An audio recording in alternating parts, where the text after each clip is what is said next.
Fear Her. Fear Her is arguably a very bad episode. Usually is argued as the worst episode of the season, of the worst of the new series, and maybe the series as a whole. I still say for the new series that still goes to Love and Monsters, but the thing with Fear Her is Fear Her has some strengths that Love and Monsters didn't. Love and Monsters was somewhat of a forced mandate where they had to write the Doctor out very little, write him in very little so they could, save money by getting double banking an episode. An episode where David Tennant didn't need to be there. This has him almost throughout. But here's the disadvantage this had. This was a last-minute script. A writer named Stephen Fry was working on something, but it fell through. It was commissioned to fill that gap. I understand there's production. You need to reach a quota. But I'm wondering where I'm guessing the finale of this season took up money because this looks as cheap as Love and Monsters. First off, it takes place basically in either a street or a house, and maybe occasionally the TARDIS, but that's a standing set. These are easy to replicate sets because, well, you could just film there. So it feels cheap. The biggest effect we usually get is the end of a small spaceship flying off, and maybe these strange scribble monsters that in no way look like they came from Foster's Home for Imaginary Friends. And there's just not that much. And yet there's a few things. There's before the theme music happens, and we see, okay, now the main threat is this little girl who has this strange ability to basically trap people in a strange dimension after she draws them crudely like a child does.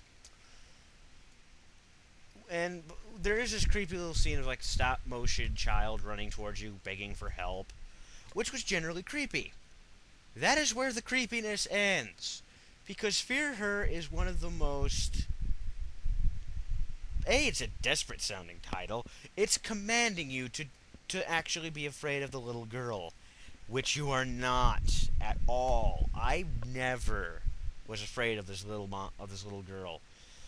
I was incredibly annoyed by Little Girl by the end, because now I know I should be nice. She's only a child. Child actors shouldn't be, poked at and held in a higher regard, but I'm sorry. They just had her acting very annoying, because her, what they had her to do to show her that she was evil and possessed by aliens was whisper like this. This is not threatening. You sound like a jackass. If an adult did that, they'd sound stupid. It slightly works better with a kid because it's so incredibly silly that seeing a kid does it kind of diffuses it. But that's supposed to be scary? No. If they just simply had her talk with a scary voice dubbed over it, I'd be fine. That's incredibly simple to do, and that's what they should have done. It seems like simple is a good thing to go, because this script seems like simple rehashes of a bunch of ideas. We have the child with strange powers that apparently people are afraid of. Apparently. Because I don't find her scary. We have children disappearing. Definitely been done once or twice in a horror movie. And we have an alien who just wants to go home. And then we put David Tennant in it, who is the closest thing to a saving grace, only because when he's on, I was at least paying attention again, or at least wanted to pay attention. Which is strange, because he's not written like he should be, mostly because he acts somewhat almost clueless about Earth customs and just generally acts more alien than... He has his share of alien-type things, but he, at least from what I experienced, maybe I'm reading into this differently, he at least acts like he knows Earth culture a lot more He knows its history and he knows at least how to act. Granted, his eccentricities kind of ooze out, but he at least knows how to keep up an appearance and make him seem just more like a kind of weird guy instead of literally being Tom Baker. I'm guessing that's something that the writer Matthew Graham just didn't know the 10th Doctor too well and was going maybe off of older doctors because other doctors just would be fine. Him, it doesn't fit. But that's the thing. The story's just too generic to comment on. The only real thing is the fact that, okay, so after the Doctor's taken out, we're led with Rose.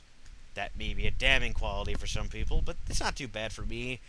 The thing is, they don't make her too much. They simply make her, A, find the spaceship, which looks a lot like a bead my mom would have on a homemade necklace, and then just, get the ship to go, which involves basically finding a beacon of love, and it flies away.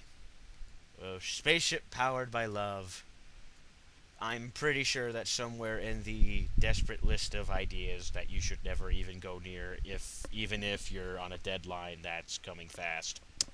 Matthew Graham totally disregarded the rules of that list and went with it anyway. And that's kind of the thing. It's a mixed mash of a bunch of overdone kind of sci-fi horror concepts that aren't done at all well. I mean, a lot of it's very Doctor Who.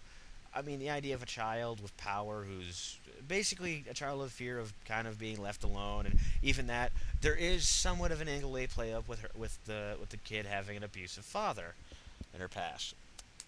If you gave this to Steve Moffat, this maybe would have been amazing, because he's very good at taking things that children might be afraid of, like statues or shadows, like all these different things, and make it work, make it kind of sing.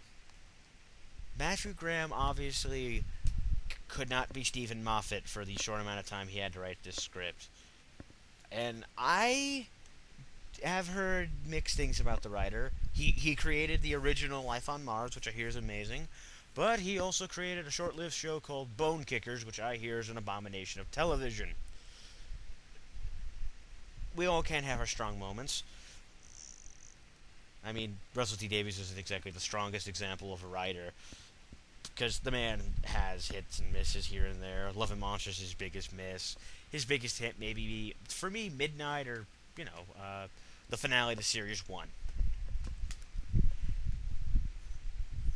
And the thing is, this is just all the tall tale signs of a Doctor Who story I don't want to watch. The story's bland, very uninteresting, and the supporting cast is incredibly boring. Like I said, the girl is just tough to watch because the music's trying to make her seem scary, and they're pulling out all the stops that they're well, not all the stops, but they're trying, but it fails terribly. Her mother's just uninteresting, not bad, just I didn't care. And then there's this guy who's tarmacking the road because the Olympics plays a small little subtle part in this because it's in the far off future of 2012. This was written in '06, go with it. And they didn't do an end of the world story, I'll give them that. But he's just kind of there to be furthermore exposition jump, explain, A, the children disappearing, and B, there's this weird effect that this alien force has on cars that just basically stops them from going when they hit a certain spot, which is stupid. And very much just acting as, oh, there's something weird going on. And not making it interesting, just putting it there and then making you say, something's gonna happen. Notable things. Besides the scribble monsters from Foster's attacking, there's this somewhat infamous scene. It's kind of David Tennant after this man who clearly probably had a dream of running the torch all the way up and signifying the start of the Olympics. Probably, looked at this as one of his proudest moments. He, of course, collapses, and some weirdo in a trench coat just takes it from him. That definitely wouldn't kill anyone's spirit. And he goes and lights it. That's generally, for some reason, kind of cool. But again, it's just television, and we should just it's a little bit of cheese, but it's fun. And it's not like they tried to. It's not like fans attempted to petition that David Tennant actually do this for the Olympics. And then it basically fell on their faces because they made like maybe Matt Smith do it instead. That'd be stupid. The general act would be silly, and the second act would just make the first act an embarrassment in some way. So, what I had to say to Fear Her, it doesn't piss me off entirely. It's just the thing that you're supposed to be afraid of, the title tells you to be afraid of, is incredibly unscary and annoying. Besides maybe some very humorous things, like, the doctor saying, "Fingers on lips." That's hilarious. There's a few ounces of humor here, a creepy moment here, and then, one or two fun little moments. But other than that, this is bad. It's just bad. And it's not even, like, fun bad Doctor Who, like what Daleks in Manhattan is. It's just... And it's not incredibly, like, irritating as Love and Monsters to me, because there are bits of this that are that are Doctor Who. Love and Monsters just doesn't feel like Doctor Who too much, besides the fact that the Doctor's in it, and it references past events. Here, it's just very bland and uninteresting, with a couple moments of fun and one giant moment of God, make it stop. So, yeah, just skip it.